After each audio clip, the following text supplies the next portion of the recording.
할렐루야. 제15차 예담3 예수님을 닮아가는 삶 6일째 새벽에 나오신 우리 중앙계 모든 성도님들을 주님의 이름으로 환영하고 축복합니다. 우리 옆사람과 앞뒤 좌우로 한번 인사 나누면서 하나님께 찬양하며 나아갔으면 좋겠습니다. 우리 끝까지 승리합시다. 예담3을 통해서 우리가 주님 앞으로 더 가까이 나아가며 우리의 삶 가운데 진정한 기쁨과 친구 되신 주님께서 우리와 함께 해주시는 그 만남이 있기를 주님의 이름으로 축복합니다. 아멘. 우리 큰 박수 치시면서 함께 찬양합니다.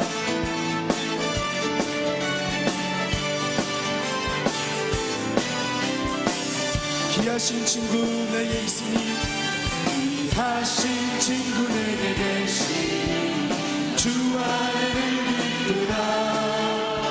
비가 내게 씻으셨으니 주 안에는 기쁘다. 나 주 안에는 기쁘다. 나 주 안에는 기쁘다. 주 나와 동행하시니 나 주 안에는 기쁘. 귀하신 친구 내게 계시니 주 안에는 기쁘다. 그 피가 내게 씻으셨으니 주 안에는 기쁘다. 나 주 안에 아멘. 주 안에는 기쁘다. 나와 동행하시니 나 주 안에는 주 대신 지시셨으니 주 안에는 기쁘다.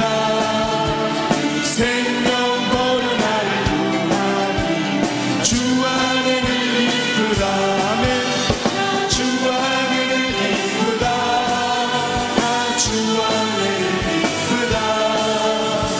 나와 동행하시니 나 주 안에 늘 기쁘다.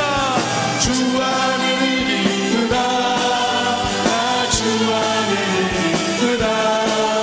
주 나와 동행하시니 나 주 안에는 주는 총 매일 내게 더하니 주 안에는 기쁘다.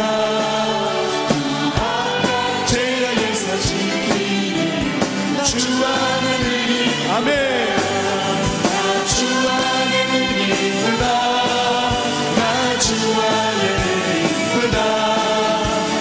나와 동행하시니 나 주 안에는 기쁘다. 주 안에는 기쁘다. 주 안에는 기쁘다. 아멘. 나와 동행하시니 나 귀하신 친구 내게 계시니 하신 친구 내게 계시니 주 안에는 기쁘다. 그 생명 버렸으니 주 안에는 기쁘다. 주 안에는 기쁘다. 주 안에는 기쁘다. 주 나와 동행하시니 우리 1절 한 번 더 찬양합니다. 귀하신 친구 내게 계시니 주 안에는 기쁘다. 그 피가 내게 씻으셨으니 주 안에는 기쁘다. 나 주 안에는 기쁘다. 주 안에는 기쁘다. 하시니 나 주 안에 마음속에 근심 있는 사람, 마음속에 근심 있는 사람 주 예수 앞 바라려라. 슬픈 마음 있을 때라도 주 예수께 아뢰라. 주 예수 앞 바라려라. 주의 친구니 무엇이나 근심하지 말고 주 예수께 아뢰라. 눈물 나며 불만 쓰시네 주 예수 앞 바라려라. 내게 있더라도 주 예수께 아뢰라.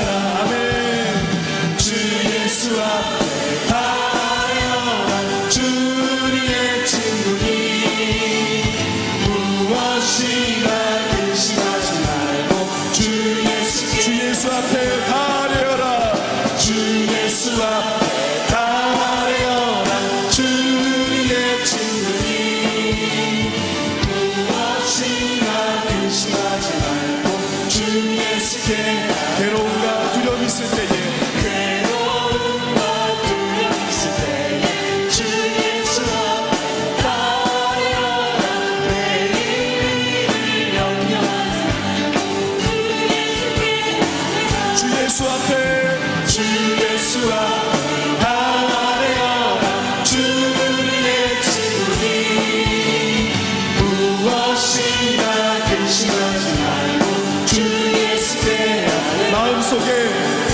마음속에 근심 있는 사람 주 예수 앞 다 아뢰어라.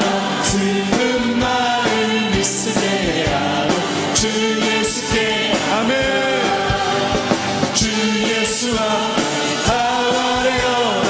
주님의 친구니 무엇이나 근심하지 말고 주 예수께 눈물 나며 깊은 한숨 쉬네. 주 예수 앞에 다 아뢰어라.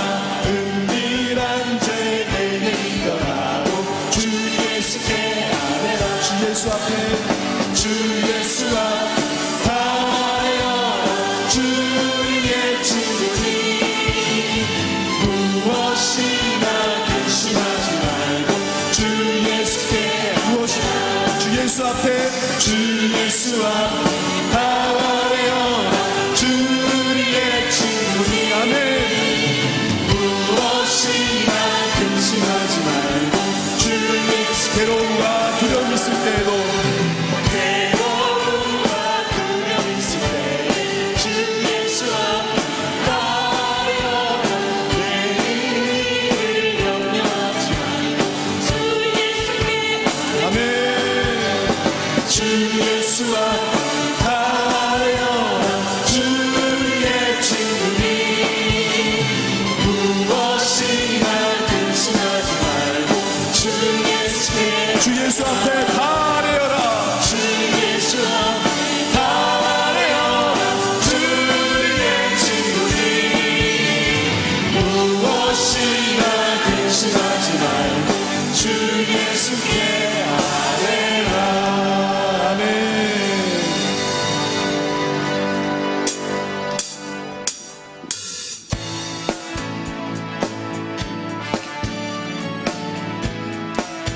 우리의 소망 되시고 우리 위로자 되신 주님을 찬양합니다.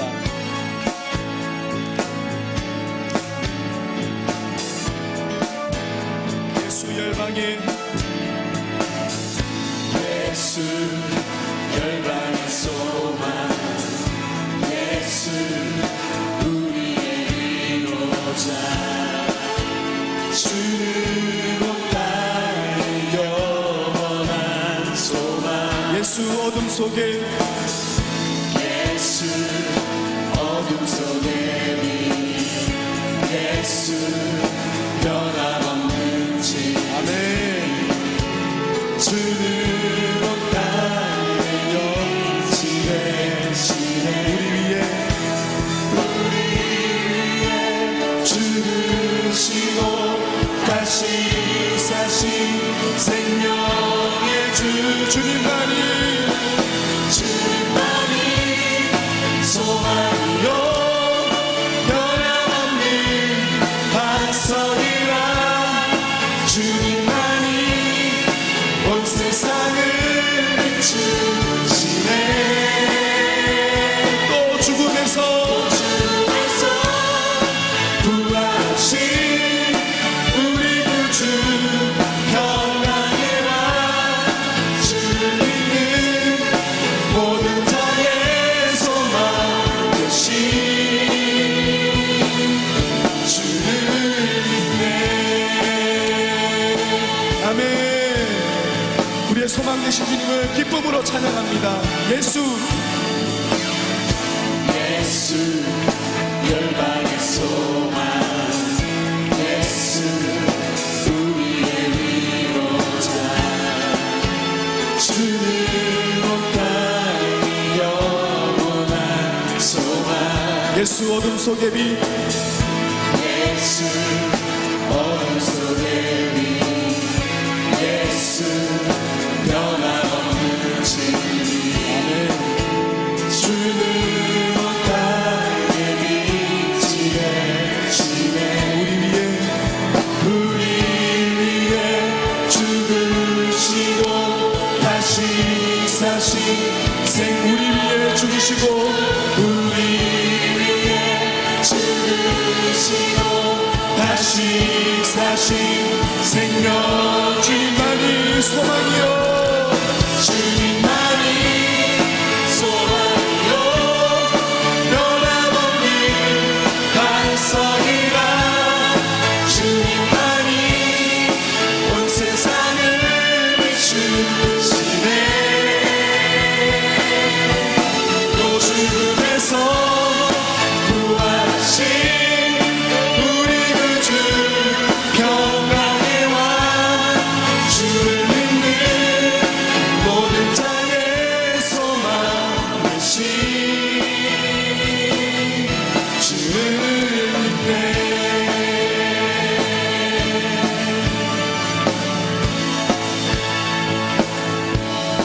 아멘. 우리의 소망 되시고 우리의 위로자 되시고 변함없는 진리로 우리의 삶 가운데 역사하시는 그 주님 앞에 영광의 박수 올려드리겠습니다. 할렐루야.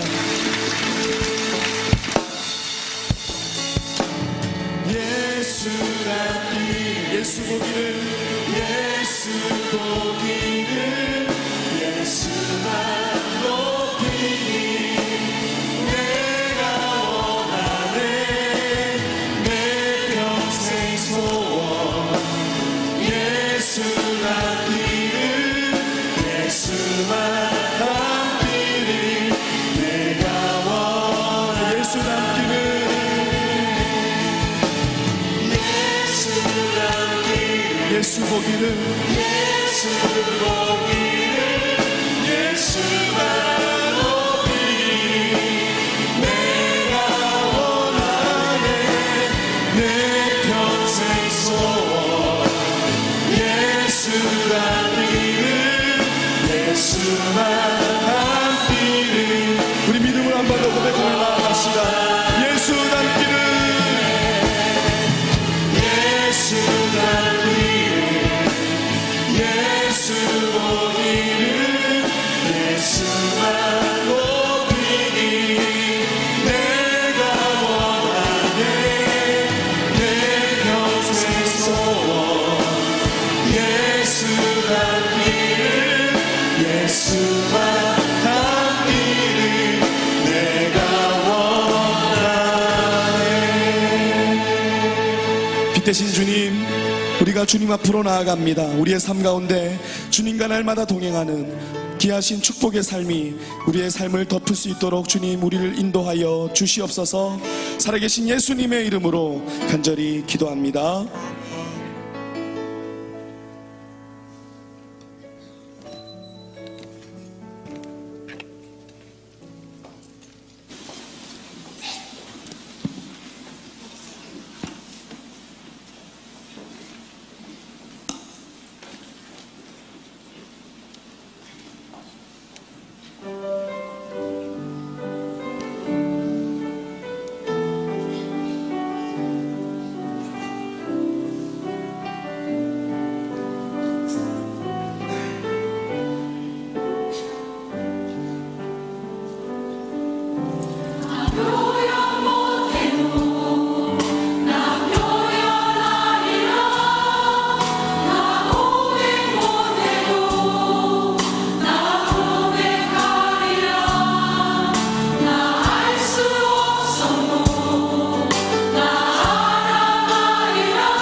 할렐루야! 예수님을 닮아가는 삶 15번째 행렬 금요일 새벽입니다. 한이 없으신 하나님의 사랑과 은혜가 사랑하는 여러분과 가정에 임하시기를 축복합니다. 오늘 교구 리더에서 정말 따스하고 크신 사랑의 찬양 불러주셨는데요. 오늘은 김인숙 집사님 추첨해 주시겠습니다. 먼저 두 분 추첨할게요. 어제와 동일하게 확인하시고 나오시지는 아니하시고 예배 마치신 후에 행정사회국에서 받으시면 되겠습니다. 두 분 외식 상품권 드릴게요. 할렐루야, 새로운 교구가 나왔습니다. 제1장로의 장로님들 기뻐하셔야 되는데 이정훈 장로님 축하드립니다. 장로님 여기 계셔. 자, 6대 교구 이영은 집사님 6542 이영은 집사님 오셨나요? 축하드립니다. 자, 외식 상품권 두 분이었고요. 블랙박스 뽑으실 텐데요. 발표하기 전에 광고 하나 드릴게요. 저희가 예담삼 기간 중에 안수기도가 꼭 한 번 있습니다. 언제 있냐면 금요일 저녁에만 있습니다. 오늘 금요일 새벽인데요. 새벽에는 없고요. 오늘 저녁에만 있는데요. 새벽에 나오신 분들 도전 드릴게요. 정말 기도로 준비하시고요. 오늘 하루 기도로 준비하시고 오늘 저녁에 안수함에 있어서 하나님의 역사가 일어나도록 기도를 부탁드립니다. 여러분 오셔서 또 귀한 안수하시면 좋겠습니다. 새로운 국이 또 나왔네요. 진짜 국입니다. 이거는 하이틴 청년 사역국 청년들 기대하세요. 홍윤정 자매님 축하합니다. 블랙박스 준비하신 영상 함께 보시겠습니다. 무엇이든 물어보세요. 신앙, 가정생활, 직장과 진로 등 질문이 있으셨다고요? 알려주세요. 궁금한 문제에 대한 시원한 답을 듣는 시간. 무엇이든 물어보세요.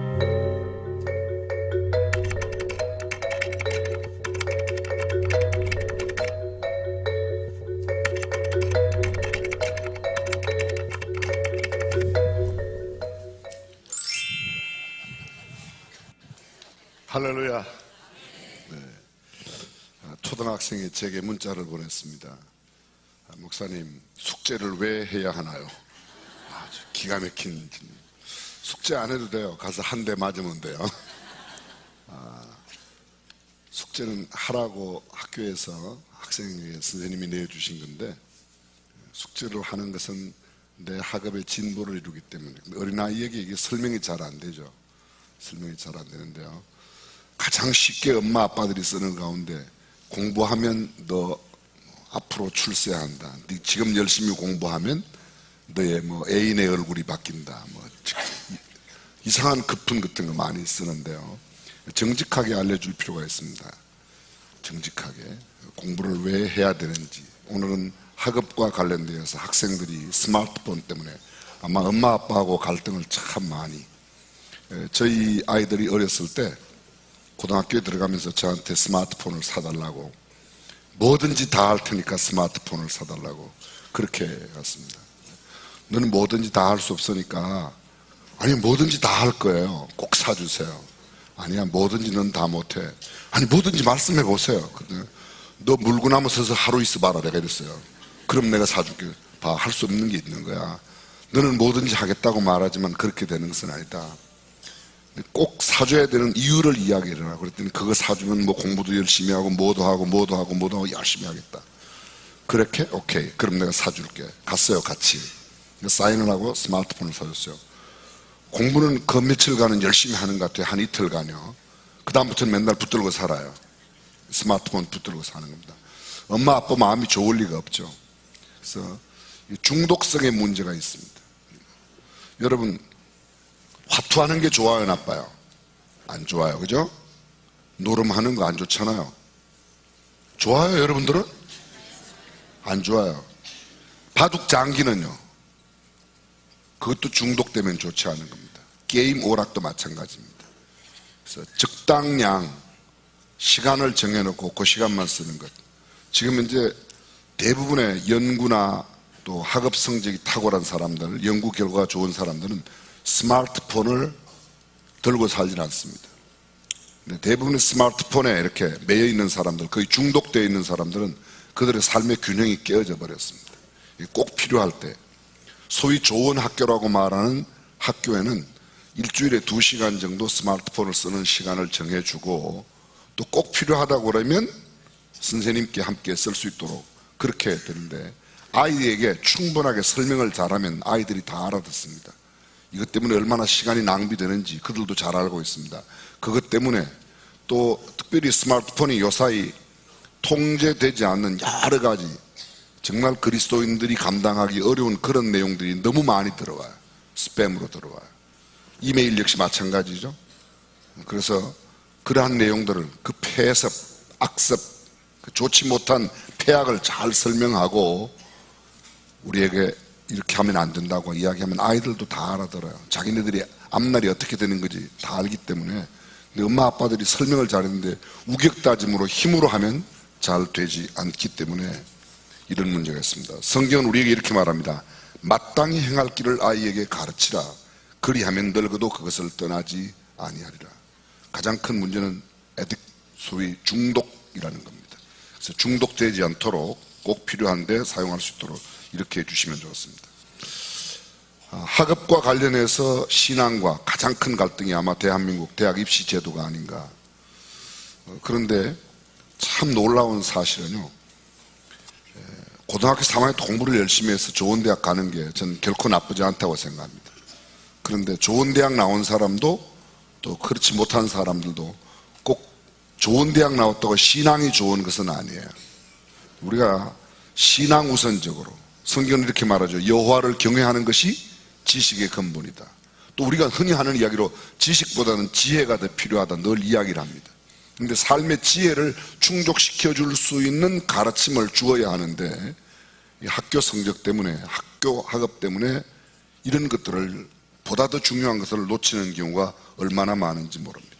성경은 그듯 말합니다. 마땅히 행할 길을 가르쳐야 된다고. 근데 학교에서 가르치는 학업 전체가 전부 다 올바른 건 아니에요. 아주 델리케이트한 문제라, 아주 민감한 문제라 여러분에게 말씀드리기가 좀 그런데, 지금 박상진 미래 무슨 부요? 중소기업 벤처부 장관으로 내정되셔서 청문회를 거치고 아직까지 결론은 나지 않았습니다만 아마 금년간 결론이 나지 않을까. 그분은 청문회에서 자기의 소신대로 이야기를 했어요. 나는 예수 믿는 사람으로서 창조론을 믿는다. 창조론을 이야기하니까 비과학이라고 그래요. 여러분, 진화론은 과학이에요? 우리가 착각하고 있는 거예요. 저는 온 세상이 진화론이 과학이라고 말해도 저는 진화론을 과학으로 믿지 않습니다. 과학이라는 게 뭔가 하면 하나님께서 우리 온 우주 만물 가운데 심어 놓은 것을 그 원리를 캐내는 거예요. 발견해내는 거예요. 새로운 것을 만들어내는 게 아니거든요. 근데 성경은 창조론을 이야기해요. 나는 창조론을 믿는다. 개인적인 신앙의 입장이에요. 그것이 공격받는다는 것은 사실은 우리나라가 이미 민주주의가 아니라는 그런 반증인지도 모르겠어요. 이렇게 말하면 굉장히 도전적인 말이 될 수 있는데 우리가 진짜 생각해야지 돼요. 이 땅에 살아가는 동안에 대한민국 국법을 잘 지켜야 돼요. 근데 국법이 하나님의 법과 상충되면 하나님의 법을 더 귀하게 여겨야 해요. 공부를 마땅히 가르쳐야 합니다. 공부를 해야 돼요. 근데 성경에 위배된 내용이 나오면 성경이 보다 더 중요하다고 가르칠 수 있을 때 신앙이 바르게 전수될 수 있고 또 사회가 바르게 될 수 있습니다.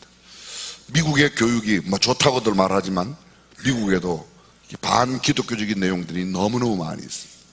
바라기는 우리가 모든 세상을 바라볼 때 이것이 성경적이냐 성경적이지 않냐, 지금 현재 논리는 진보, 보수 이런 것들로 자꾸 나눕니다. 아니면 민주주의, 사회주의, 공산주의. 저는 대한민국은 지금 현재 공산주의와 대치 상황이기 때문에 민주주의 국가로서의 정체성을 분명하게 해야 된다고 저는 그렇게 믿고 있어요. 그러나 어떤 일정한 능력이 다 되고 그러면 뭐 사회주의의 사상을 갖고 있는 사람도 사상의 자유가 있다고 우리가 말로만 할 게 아니라 인정은 해줘야 되겠죠. 그러나 우리의 체제를 넘어뜨리려고 하는 그런 세력들과 함께 대치하고 있는 동안에는 용납할 수 없는 것으로 생각해야 우리가 존립할 수 있습니다. 그렇지 않다면 굉장히 어렵게 될 수 있습니다. 보다 바람직한 것은 이것이 성경적인 가치관이냐 아니냐 하는 것을 잘 가지고 있어야 됩니다. 참 민감한 문제이죠. 제가 저녁 시간을 함께 나누었는데요. 이번 헌법재판소 소장 인사청문회를 해서 결국은 그분이 임명되지 못했습니다. 우리가 갖고 있는 성경에 그분이 다 나쁜 게 아니에요. 근데 아주 중요하게 생각하고 있는 몇 가지 가치관이 다르다는 거예요. 그것을 다르다고 생각하는 사람들. 근데 제가 보면 정략적으로 너무 그것을 몰아간다는 게, 정치하는 분들은 그럴 수밖에 없겠죠. 자기의 정당의 주장이 있기 때문에 당연히 그렇게 해야 되지만 우리는 민감하게 성경적 가치관으로 이것이 옳은가 옳지 않은가를 늘 볼 수 있어야 합니다. 그래서 대부분의 신앙을 가진 정당인들이 또는 정치인들이 그것 때문에 매우 갈등해요. 성경은 이렇게 말하는데 어떻게 해야 되나. 전에 한번 기억나십니까? 서울시의 시장님이 어린아이들 급식 문제로, 조금 벗어난데 어린아이 급식 문제로 투표를 하고 신임을 묻고 결국 그것 때문에 시장을 물러났어요. 여러분, 서울시장의 가장 중요한 직무가 무료급식이 아니에요. 무료급식에 시장 자리를 걸면 안 돼요. 무료급식. 근데 대부분의 사람들이 이거 나 안 하면 내 자리 그만둘게요. 정말 내가 지금 내 자리를 걸고 그것에 무언가를 해야 될 일인지 물어야 돼요. 근데 그런 일이 아닌데 거기다가 시장직을 걸면 안 되죠. 한번 투표하면, 시민들이 전체 투표하면 아마 돈이 꽤 많이 들어갈 거예요. 조금만 버티면 전부 다 먹일 수 있을걸요. 우리도 그렇게 생각해요. 가난한 사람들에게 밥 주는 건 괜찮은데 부잣집애를 왜 밥을 주냐. 근데 부잣집에서는 이렇게 생각해요. 우리 아버지가, 우리 할아버지가 1년에 세금을 몇십억, 몇백억씩 내는데 우리 손주 밥 한 그릇도 안 먹여? 세금도 안 내는 집 애들은 왜 다 먹이고 세금 다 내는 우리 집 애들은 왜 안 먹이냐. 그럼 그 논리도 상당히 일리가 있어요. 그죠? 일리가 있어요, 없어요? 있잖아요. 근데 밥 먹이고 안 먹이고에 내 시장자를 걸 필요가 없어요. 제가 늘 말씀드리지만 대통령이 된다. 그분이 한두 가지의 생각이 우리와 다르다고 해서 대통령이 찍고 안 찍고가 아니라 정말 국정 운영을 잘 할 수 있는 분이 대통령이 되셨으면, 국회의원이 되셨으면, 정치 지도자가 되셨으면 왜 아멘 안 해요? 가장 중요한 것, 이거는 정말 신앙적으로 양보할 수 없는 것이 부딪히면, 앞으로 내가 만약에 어떤 권세를 잡게 되면 교회를 다 문을 닫겠다. 그럴 때는 절대로 타협할 수 없잖아요. 그렇죠? 신앙적 가치, 우리의 유일한 기준은 잘 살고 못 사는 문제가 아니에요.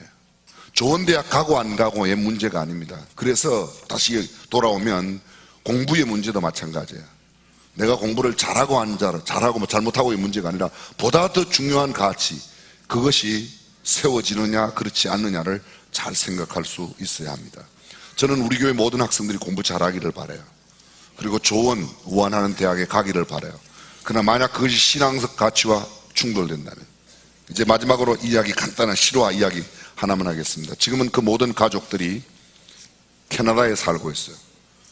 그 아들이 아주 굉장히 건장해요. 태어날 때 5.5kg 자연분만으로 태어나서 엄마가 졸도를 했어요. 엄마의 성함은 이신자 집사님이고 아빠의 성함은 홍경선 집사님. 그 아들은 지금 현재 나이가 꽤 들었으니까 홍성철, 아마 기억하실 거예요. 여기 나이 드신 분들은. 그 친구가 고등학생 때 제가 여기 학생부를 맡았었어요. 근데 학생부 일에 너무 열심히니까 교회 나가지 말고 이제 공부만 해라. 그래갖고 대학 가겠냐. 그 부모님의 주장이에요. 근데 저도 무슨 용기가 생겼는지 모르겠어요. 저한테 이제 우리 아들 앞으로 학생부 안 내보낼 테니까 그렇게 알으라고 했는데, 학생부를 내보내지, 학교를 못 보내도 학생부를 내보내지 무슨 소리를 하십니까? 그리고 막 대들었어요. 제가 그저께도 말씀드렸지만 김장한 목사님 아들, 지금 현재 요한 목사가 중학교 중등부 회장이었는데 여름 수련회를 안 간다는 거예요. 그 제가 전화를 했어요. 그래서 김장한 목사님, 목사님, 담임 목사님 아들이 수련을 안 가는데 누구 보고 수련을 가자고 그러겠습니까? 제가 그때는 겁이 없었어요. 지금은 겁이 많아가지고 그런 이야기도 못해요. 그리고 막 따졌어요. 따졌더니 가족들과 함께 뭐라 했더니 가족이 중요하다. 잠깐 그런 가족의 가치에 대한 이야기를 함께 나누는데, 걱정하지 마세요. 얘 대학 가는 거 제가 책임질게. 책임을 어떻게 지겠습니까? 근데 책임진다고 그랬어요. 그리고 교회 계속 나오라고 그랬더니 그 엄마 아빠도 신앙이 있으니까 어쩔 수가 없나 봐요. 교회는 계속 나왔어요. 근데 그 해에 그 친구가 원래 가려고 했던 대학 과외 시험을 봤어요. 학교 성적으로 봐서는 안 될 것 같아요. 근데 합격했어요. 어떻게 합격했는지 잘 모르겠어요. 그 집이 양계장을 크게 했었어요. 닭을 한 40만 수 정도 어마어마한 큰 양계장을 했었는데요. 축산과를 간다는 거예요, 그 아들이. 축산과 그러면 아마 서울대도 좋지만 건국대학교도 축산과가 좋은데 건국대학교 축산과를 들어갔어요. 그래서 공부 마치고 양계장에서 일하다가 전 가족이 이민을 가게 되어서 캐나다로 갔어요. 제가 그 집에 캐나다에 있을 때도 몇 번 간 적이 있습니다. 혹시 대학을 갔기 때문에 저는 말할 수 있지만 대학을 못 갔다고 해도 저는 이야기할 거예요. 여러분들의 자녀들의 학업보다 더 중요한 것이 신앙이라고 동의하시면 아멘. 우리가 세우는 예담 중고등학교의 가장 중요한 것은 성경적 가치관을 가르치는 거예요. 그 학교 가면 서울대학교 갈 수 있습니까? 좋은 대학 갈 수 있습니까? 좋은 대학 가면 정말 감사하지만 설령 좋은 대학 못 간다고 해도 성경을 바르게 가르치는 교육만큼 중요합니다.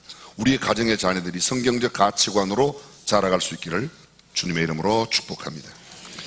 하나님 앞에 드린 예물의 손길들이 있습니다. 오늘도 생명 주셔서 이렇게 은혜의 자리 예담3 예수님을 닮아갈 수 있는 기회 주셔서 감사합니다. 나보다 나를 더 잘 아시는 하나님, 주님 안에 은혜와 기쁨이 회복되게 원합니다. 그 어느 때보다 주님 앞에 가까이 나아가기를 원합니다. 성령 충만케 하옵소서.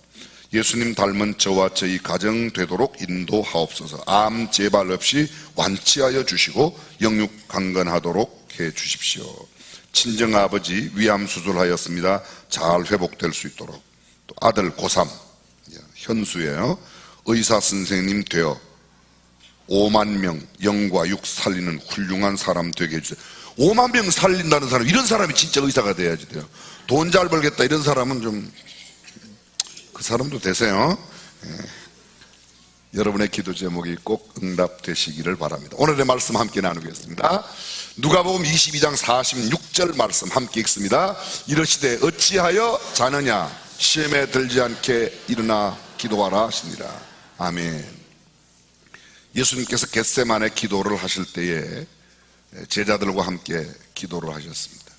근데 예수님이 돌 던질 만큼 앞에 나가셔서 기도하시다가 다시 와보니까 제자들이 자고 있는 거예요. 자고 있을 때 예수님의 기도는 아버지여 할만하시거든 이 잔을 내게서 옮기시옵소서, 십자가를 옮겨달라고 하는 그런 기도를. 그러나 나의 원대로 마옵시고 아버지의 원대로 하옵소서. 제자들에게 와보니까 제자들이 자고 있는 겁니다. 그때 한 말씀이 바로 오늘 이 말, 어찌하여 자느냐 시험에 들지 않게 일어나 기도하라.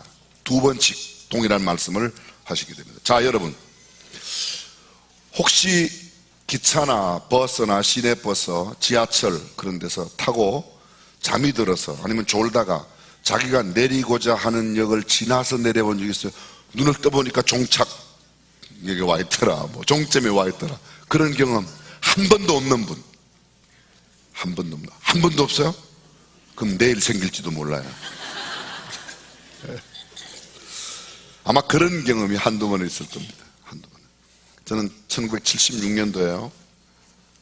저희 가정이 처음 이제 미국으로 이민을 갈 때, 저는 그때 이민을 안 가니까 저는 학교 대학 다니고 있을 때니까요. 근데 공항에 와서 전송을 하고 서울에서 기차를 타고 대전에 내려야 돼요.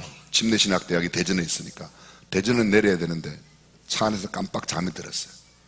근데 눈을 딱 떴는데 대전역 출발하는 거예요. 그게 대전역 0시 50분이에요. 부산행 대전발 0시 50분. 그 노래에 나오는 그 차를 제가 탔는데, 완행열차요. 저녁에 타면 아침에 부산에 내리는 완행열. 지금은 그런 기차가 없어졌습니다. 뛰어내릴 수가 없었어요. 이미 기차가 출발했기 때문에. 그 다음에 옥천역에서 내렸습니다. 대전역에서 0시 50분이니까 옥천역이 아마 한 1시 10분, 20분쯤 되었을 거예요. 옥천 내렸는데 12월 초 유독이도 추운 날, 그날 밤은 왜 그렇게 긴지 모르겠어요. 왜 그렇게 긴지 모르겠어요. 하여간 평생을 두고 잊지 못할 날 가운데 한 날이 그날이에요. 그 다음부터는 차 안에서는 절대로 안 자야지. 그래도 또 졸더라고요. 제가 원래 좀 그런 현상이 있어요, 제게. 근데 그런 경험들이 한두 번은 다 있을 겁니다. 깊은 잠에 빠진 나머지 중요한 모임에 늦어본 거나 결석하신 적이 있는지 모르겠어요. 하여간 잠 때문에 졸다가. 근데 무엇보다 더 중요한 우리 영적인 삶의 졸음은 결코 바람직하지 않다는 겁니다. 지난 6월 17일입니다. 그리고 8월 21일 미 해군에 아주 치욕적인 사건 두 가지가 일어났습니다. 동일한 사건입니다. 미군의 자랑인 이지스함이라는 것은 배 이름이 이지스함이 아니고 이지스 전쟁할 수 있는 전투 체계를 가지고 있는 구축함을 이지스함이라고 그래요. 이지스라는 말은 그리스 신화에 나오는 제우스 신이 가지고 있는 무기, 방패입니다. 방패. 그게 이지스.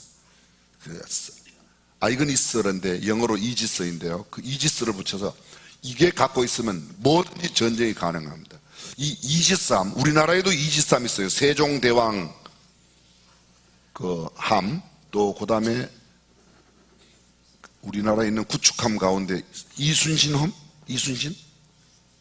뭐 있죠? 구축함. 그 배가. 그 구축함이 미군 그 구축함 피츠제럴드 호인데요. 9,200톤급이에요. 근데 3만 톤급 상선하고 유조선하고 부딪혔어요. 근데 이게 아주 세계적으로 자라는 이 구축함 한 척 값이 얼마인가 하면요. 1조 3천억 정도 됩니다. 여러분, 우리 수원비행장에 있는 팬텀기 비행기 있죠? 비행기, 팬텀기라고 들어보셨죠? 그게 한 대가 400억이에요. 근데 이게 1조 3천억이니까 한 30대, 32세대 값 정도 되는 어마어마한, 그리고 이건 전투기하고도 싸우고, 잠수함과도 싸우고, 육해공군 모두를 망라하고 싸우는 겁니다. 이지스함이 바로 요 일본에서, 그리고 8월 달에는 요 동남아 해안에서 부딪혔습니다. 그래서 일본에서 부딪힌 데는 10명이 죽었나요? 10명이 실종되었는데 시신을 아직도 못 찾았어요. 그리고 여기 인도네시아 앞바다에서 그 좁은 폭이 한 3.7km 되는 그 해협에서 부딪혔는데 7명이 다 시신으로 발견됐어요. 모두 다 미 해군 병력입니다. 근데 이게 왜 그런가 조사를 해봤습니다. 근데 정확하게 요렇다 이렇게 할 만한 원인을 못 찾아낸 겁니다. 지금 그 두 배는 구축하면 둘 다 수리하러 들어가는데 어마어마하죠. 그게 배 한 척 값이, 군함 한 척 값이 1조 3천억 정도 되니까 수리비만 해도 아마 수백억, 수천억 들어갈 수 있는 거예요. 결국은 밝혀냈습니다. 그 원인이 뭔가 했더니 그 수병들이, 해군 병력들이 너무 일이 많아서 하루에 3시간밖에 못 자는 거야. 2시간, 3시간밖에 못 자니까 새벽 5시 이렇게 졸다가 그 상선이 들어오는 것을 보지 못한 거야. 경보음도 울렸는데 그것을 듣지 못했던 겁니다. 그래서 그런 비참한, 아주 애들 말로 완전히 스타일 다 구기는 거죠. 미국이 아주 망신살이 뻗친 겁니다. 그 세계적인 이지스함이라고 말하는 구축함을 통해서 7명, 10명이 그렇게 죽었기 때문입니다. 왜요? 자지 말고 깨어 있어야 할 때 잤기 때문이라는 겁니다. 여러분이 잘 아시는 1912년 4월 14일 밤 11시 40분 영국을 떠나 미국으로 처녀 항해하는 타이타닉호의 사건을 잘 알고 있습니다. 겨우 4일 17시간 30분 만에 들어오자 다시는 돌아오지 못할 길로 그 배가 가라앉고 말았습니다. 전체 승선 인원이 2208명, 1513명이 목숨을 잃었습니다. 그런데 그 타이타닉호가 대서양을 떠나서 이제 미국으로 들어가는 처녀 첫 번 출항에서 그렇게 된 겁니다. 첫 번 출항에서 그 배를 설계한 사람, 그 배를 만든 사람, 그 배의 선주, 그리고 뭐 어마어마한 그 부호들이 그 자리를 샀어요. 그래서 2200명이 넘게 타고 있었는데요, 그 배가 빙산에 부딪혀서 파손이 된 거죠. 불과 2시간 20분 만에 침몰을 했습니다. 근데 그 타이타닉호가 출발하고 난 뒤에 얼마 되지 않아서 북대서양을 떠나서 들어가는데 다른 배로부터, 캘리포니안호로부터 연락이 오는 겁니다. 지금 우리 배는 빙산에 쌓여 있다. 꼼짝도 못하니까 빙산을 조심해라. 근데 타이타닉호의 선장과 그 모든 사람들은 자신만만했습니다. 이렇게 큰 배가, 이렇게 호화스럽고 멋진 배가 빙산에 부딪힌다고, 그 뜻도래. 보통 그때 제일 잘 달리는 배가 14노트래요. 14노트. 그런데 이 배는, 타이타닉은요 22노트를 놓고 달리는 거예요. 얼마나 빨리, 세계적인 배였죠. 근데 가는데 또 다른 배에서 무전이 연락 온 겁니다. 아, 여기 빙산이 많다, 조심해라. 근데 무시했습니다. 계속 갑니다. 근데 캘리포니아노에서 또 연락이 왔습니다. 여기 빙산 있다. 그러니까 야, 왜 이렇게 계속 무전하냐? 끊어! 듣기 싫어. 지금 다른 데 무전해야 되니까 끊어. 그래서 그 캘리포니안 호에 타고 있던 무전병이, 그래? 11시 20분에, 밤 11시 20분 자기 딱 무전기 내려놓고, 쉽게 말하면 전원 딱 꺼놓고 잤어요. 10분 뒤에 11시 반이에요. 밤 11시 반에 타이타닉호 앞에 조그만 어른이 보이는 겁니다. 갑자기 막 배를 세 번 올렸습니다. 그리고 막 무전을 했습니다. 빨리 배를 좌연으로 끝까지 좌연으로, 왼쪽 편으로 끝까지 돌렸는데 앞을 간신히 피하는 듯 지나갔고, 무언가 배가 살짝 긁히는 느낌만 지났습니다. 그런데 보았더니 이미 데미지가 났어요. 배 밑에. 타이타닉은 예전에는 배가요 통으로 되어 있기 때문에 하나 구멍이 나면 물이 들어가서 금방 가라앉습니다. 근데 타이타닉은 전부 다 이렇게 방이 한 군데가 무너져도 거기만 물이 꽉 차고 배가 절대로 가라앉지 않게 되어 있는데, 이게 너무 심각한 상황으로 피해를 입어서 방 몇 개가 한꺼번에 물이 급속도로 들어오는 바람에 불과 물이 들어오기 시작한 지 2시간 20분 만에 완전히 침몰해버렸던 겁니다. 그게 살아남은 사람들 몇 명 구정론을 타고 살아남았는데요, 그런 일이 일어나자 막 신호를 쏘아 올리고 무전을 치는 겁니다. 어디에? 캘리포니아호에 막 무전을 치는 겁니다. 캘리포니아호는 그 배로부터, 타이타닉으로부터 1시간 거리에 있었는데, 그날 무전하는 사람이, 그 무전사가 내려놓고 잔 거예요. 띠띠띠 거려도 너 타이타닉에서 오는 거지 나 안 받아. 생명을 다 구할 수 있어요. 물론 많은 사람들을 구하긴 하였지만 처참하게 1,500명 이상 생명을 잃어버리고 말았던 겁니다. 물론 그 가운데도 어떤 사람들은 충분히 살 수 있어요. 여자이기 때문에, 어린아이이기 때문에 살 수 있는데, 난 엄마 아빠와 함께 이곳에서 같이 갈 거다. 배를 만들었던 사람은 굉장히 부호예요. 그런 배를 또 몇 층 만들 수 있는 돈이 있지만 나는 양심이 있지, 내가 어떻게 이 많은 사람의 생명을 물속에 수장하는데 나만 살아나겠는가. 그리고 함께 그 배와 함께 잠겼습니다. 저는 지금 타이타닉 이야기를 하는 게 아니고, 타이타닉호가 넘어갈 때, 침몰당할 때, 타이타닉 생크, 소위 침몰할 때 그 사람들을 구출할 수 있는 불과 1시간 거리, 무전병이 만약 자지만 않고 왔더라면 어쩌면 대부분의 사람들을 다 구해냈을 겁니다. 4시간 거리에 있던 배가 와서 건져냈고 시신을 수습했습니다. 그런데 엄청난 큰 손실을 보게 되었던 겁니다. 영적으로도 마찬가지입니다. 우리가 늘 깨어 있어야 하는데 깨어있지 못하면 심각한 문제가 우리 가운데 일어납니다. 자, 여러분, 복 있는 사람의 특징이 뭐죠? 시편 1편, 복 있는 사람은 악인의 꾀를 쫓지 않고 죄인의 길에 서지 않고 오만한 자의 자리에 앉지 않는다. 한마디로 말하면 설 자리, 앉을 자리가 구별되어 있다는 겁니다. 그리고 주야로 주의 말씀을 묵상한다고 되어 있습니다. 이것을 다른 영적인 개념으로 말하면 깨어 있다는 겁니다. 내가 앉아야 할 자리인지 서야 할 자리인지, 내가 지금 자야 할 자리인지 자지 말아야 할 자리인지, 영적인 분별력이 분명하다는 겁니다. 누가복음 22장 오늘 46절인데 39절에 보면 예수께서 나아가사 습관을 조차 감람산에 가심에 거기서 기도하셨다. 습관이, 기도가 습관이 되셨다는 겁니다. 지금 예수님은 기도를 어디에서 하세요? 마지막 기도를 겟세마네에서 하십니다. 겟세마네라는 이름의 뜻은 기름틀이라는 거예요. 기름틀. 자신을 기름틀에 놓고 마치 기름을 짜듯이, 그래서 성경은 말하기를 땀방울이 핏방울처럼. 의학적으로 그게 가능하답니다. 저는 의학적인 설명을 여러분에게 드리지 않지만, 땀이 사람이 막 긴장하고 너무 불안과 초조가 되거나 아니면 너무 고민이 심할 때는 이 땀샘 사이가 모세혈관이 터져서 피가 거기로 나온대요. 의학적으로 증명된 거예요. 근데 오늘 성경에 보면 예수님께서 겟세마네 기도하실 때 뭐라고 말해요? 내가 심히 고민하여 죽게 되었다고 말씀하세요.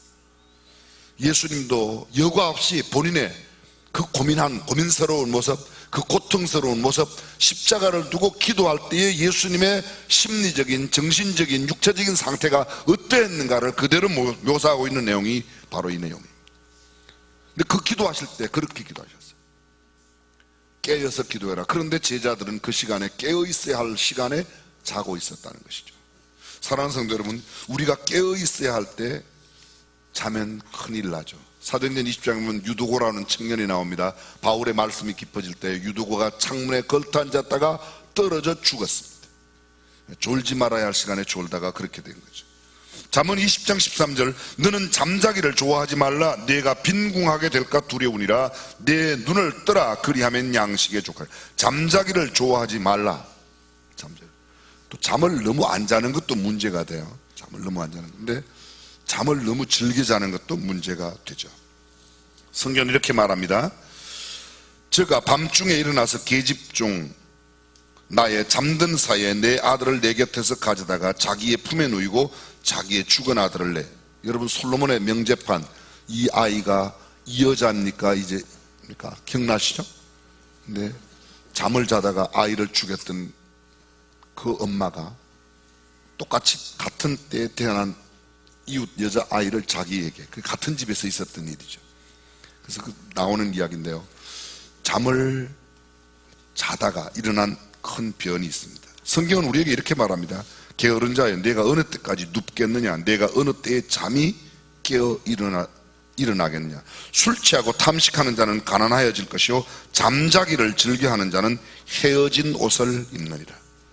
부지런한 자가 부유하게 살고 게으른 자가 어렵게 된다. 근데 잠자는 것을 좋아하는 사람, 문쩍이 돌적이를 따라 구음같이 게으른 자는 침상에서 구하느니라. 어디 나오죠?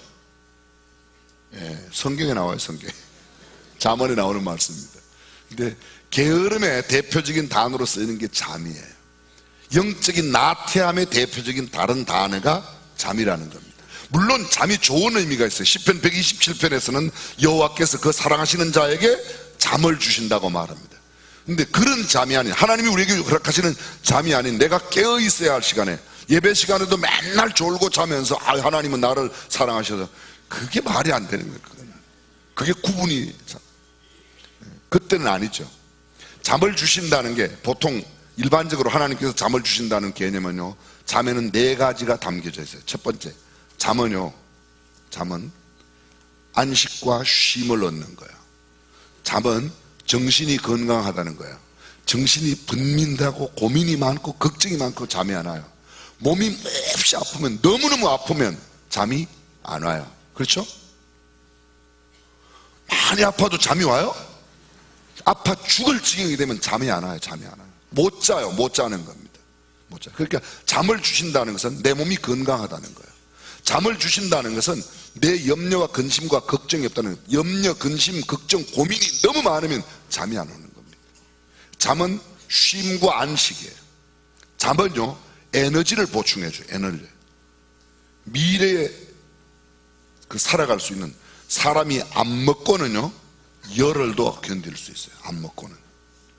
물도 안 마시고 여자들은 9일, 남자들은 7일간 견딘대요. 물론 개인 차이 약간 있겠지만 보편적으로 보면요, 물도 마시지 않고 아무것도 안 하면 남자는 7일간, 여자는 9일간. 왜 여자가 9일간, 이틀간 더 견디는가? 여자는 남자보다 신제품이기 때문에 성능이 좋아서 그렇대요.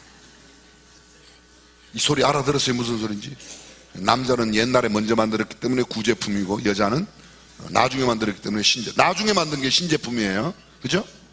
또 재료공학적인 측면으로 본다면 남자는 흙으로 만들고 여자는 본차이나 본으로 만들기 때문에 훨씬 더 강하다. 뭐 이건 다른 이야기죠. 그러나 여하간 잠을 자야 에너지가 돼. 아무리 좋은 음식을 먹어도 잠자지 않으면요 사람이 힘이 없어요. 해롱해롱해져요. 잠은 에너지를 공급합니다. 쉼과 안식이 있습니다. 잠은 내 육체의 건강을 의미합니다. 정신적인 건강을 의미합니다. 그런데 잠을 정신건강, 육체의 건강 또는 에너지를 보충하고 하나님께서 주시는 안식의 도를 넘어서 게으름과 나태함의 잠, 그것은 굉장히 큰 문제. 내가 깨어 기도해야 할 때 기도하지 않는다. 지금 심각한 위기가 영적인 위기가 다가오는데 기도하지 않는다 문제. 지금 우리나라 가장 필요한 게 뭘까? 저는 많은 것이 필요하지만 우리나라에 지금 제일 필요한 것은 영적인 위기감을 느끼고 조국과 국민을 위하여 기도할 때인 줄로 믿습니다. 성경은 우리에게 이렇게 말합니다. 그런즉 깨어있으라. 너희는 그날과 그 시를 알지 못하느니라. 우리 주님의 재림을 기다리는 사람 깨어있어야 한다고 말합니다. 마태복음 26장 38절 이에 말씀하시되 내 마음이 심히 고민하여 죽게 되었으니 너희는 여기 머물러 나와 함께 깨어있으라. 예수님께서 나와 함께 깨어있자고. 잠시 뒤에 예수님은 체포가 되어 이제 십자가에 형을 받고 돌아가실 그런 처지에 제자들에게 어쩌면 마지막 부탁하는 거예요. 나와 함께 깨어 기도하자. 그랬는데 그들은 자고 있습니다. 이렇게 자는 것을 엎어져 잔다고 그러고 이렇게 자는 것을 자빠져 잔다고 그럽니다. 우리가 자빠지고 엎어지고 아니라 영적으로 깨어 있어야 할 때 깨어 있는 저와 여러분들이 될 수 있기를 주님의 이름으로 축원합니다.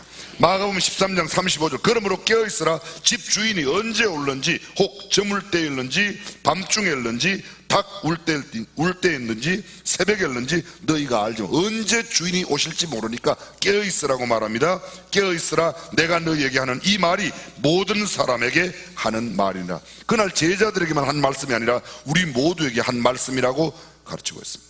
계속해서 성경은 이렇게 말합니다. 말씀하시되 내 마음이 심히 고민하여 죽게 되었으니 너는 여기 머물러 깨어있어라. 깨어있어라. 성경에 이 깨어있어라는 부분이 얼마나 많이 나오는지.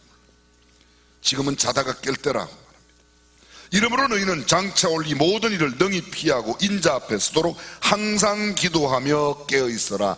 항상 기도하며 깨어있어라.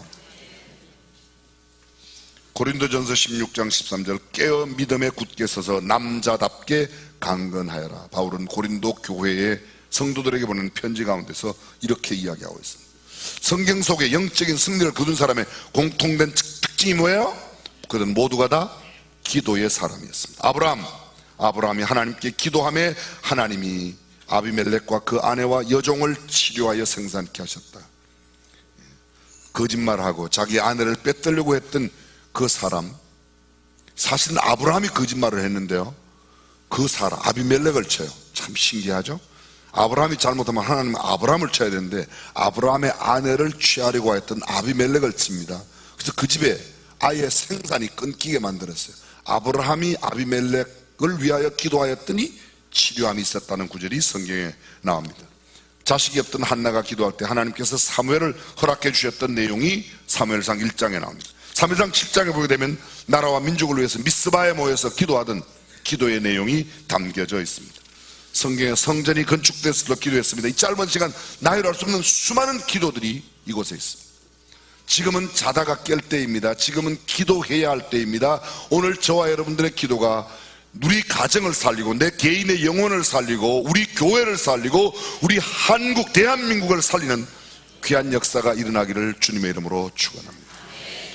사실 새로운 정부가 들어서면서 굉장히 인기가 많았어요. 정부한테.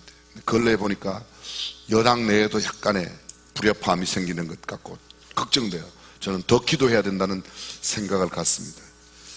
지난 한 1년 반 2년 동안 국정이 가장 아주 난맥상 가운데 있어서 사상 초유의 대통령이 물러나는 그런 일들이 있었는데 새로운 대통령이 정말 잘 안정되게 그리고 신앙의 자유가 충만한 건강한 좋은 나라로 경제가 부흥하고 발전하는 나라로 세계 모든 시민들이 대한민국이 보여줬어요. 사실 촛불 집회를 통해서 태극기 집회를 통해서 전 세계적으로 10만 명 이상 모이는 집회에서 충돌 사고가 일어나지 않은 집회가 하나도 없었대요.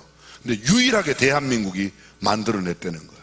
그것도 한 번도 아니고 수십 번 반복되었는데도 단 한 건의 충돌 사고 없이 굉장히, 그러니까 대한민국이 지금 전 세계에서 제일 민주적인 나라로 평가받고 있는데요. 문제는 새로운 정부가 하고 있는 여러 가지 일들이 정말 국민들에게 신뢰를 얻고 또 국민들을 잘 안정시킬 수 있도록 우리가 더 기도하고 협력해야 될 줄로 믿습니다. 여러분들이 나라를 위해서 기도해 주시고 위정자들을 위해서 기도해 주시고 우리 교회 내에 경기도지사님도 계시고 우리 김진표 장로님도 계시고 대법관도 계시고 그 이외 법조인들도 검찰에 법원에 여러 분 계시고 공직자에 계신 분들, 학교 학생들을 가르치는 교수님 선생님들도 여러 분 계시고 하여간 우리 교회 성도들이 있는 요지에서, 아니 대한민국 전체가 정말 건강하고 아름다운 나라 되도록 기도해 주시기를 꼭 부탁드리겠습니다. 기도하겠습니다.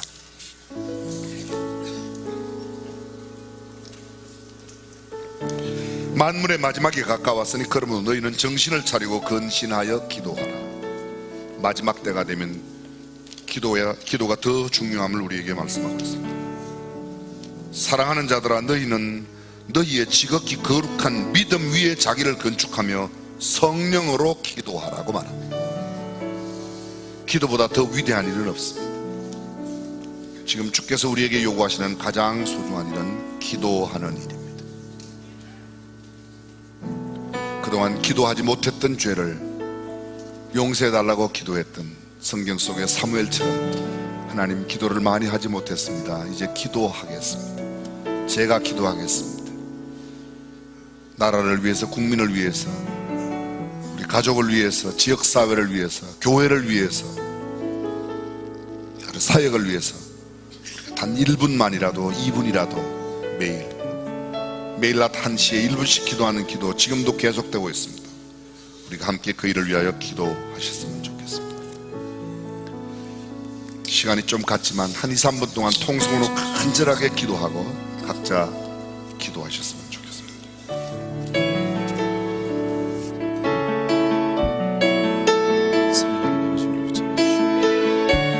우리 직장과 관련 모든 땅 가운데 하나님의 사랑 거룩한 예수님을 전하옵소서. 하나님 도와주시옵소서. 하나님 함께하여 주시옵소서. 주님 인도하여 주시고 하나님, 기도하지 못한 저의 죄를 용서하시옵소서.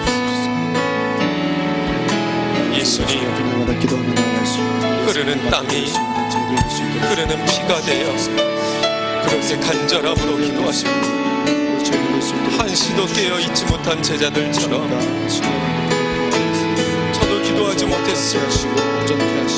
나를 용서해 주시고 나와 나의 가정이, 우리 과연 그 교회 중앙교회가 깨어 기도하는 가정, 기도하는 교회 될 수 있도록, 기도하는 내가 될 수 있도록 하나님 도와주시옵소서. 주님의 손길이 닿을 수 있도록 그곳에 간절한 기도에 응답하시는 그 하나님, 주님을 붙잡아 주시고 인도하여 주시옵소서. 무엇을 간절히 부르짖는 자의 기도를 들으시는 하나님, 주님의 그 신실하신 은혜를 구하며 나아갈 수 있도록 우리의 신실한 기도에 응답하시소서. 하나님 도와주시옵소서. 하나님 함께하여 주옵소서. 우리의 마음의 소원을 주님께 아뢰옵니다.